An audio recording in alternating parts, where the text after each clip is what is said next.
I have always lived my whole life in Middletown. I have been a resident of Middletown since 1974. I'm from Middletown, New Jersey. I'm from Leonardo, New Jersey. I've lived in this community my entire existence, so 34 years.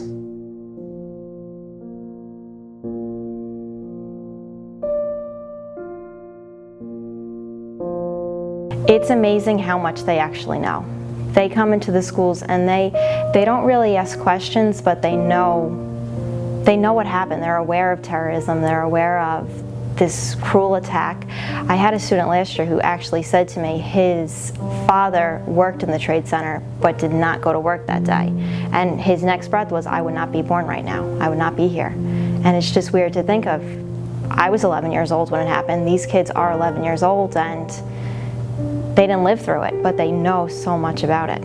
They did have to close one of the staircases at Bayshore because our staircases were glass, so you could see to the water. Bayshore Middle School is very close to the bay, and the 6th grade staircase was facing the bay, so you could see the smoke when the towers went down. I do remember teaching that day and trying to get through the day.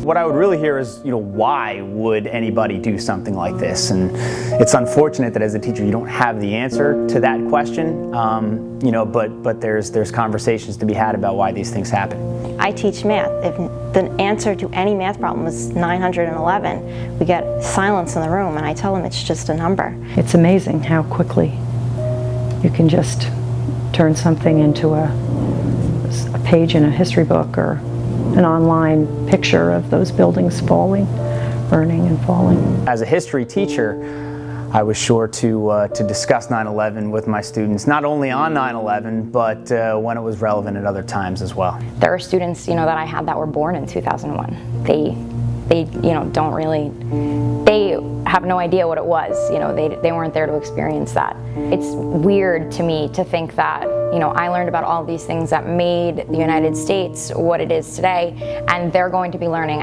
about that as part of our history, even though they don't have a memory of it, just like we don't have a memory of, World War II or something like that. The longer I taught, the further removed so many students were from the events, and I wouldn't really allow for that to happen. So I would make sure that, 8-9 years after, September 11, 2001, I made sure that we addressed it in great detail so that the events were never forgotten, and that we made sure we paid homage to those people.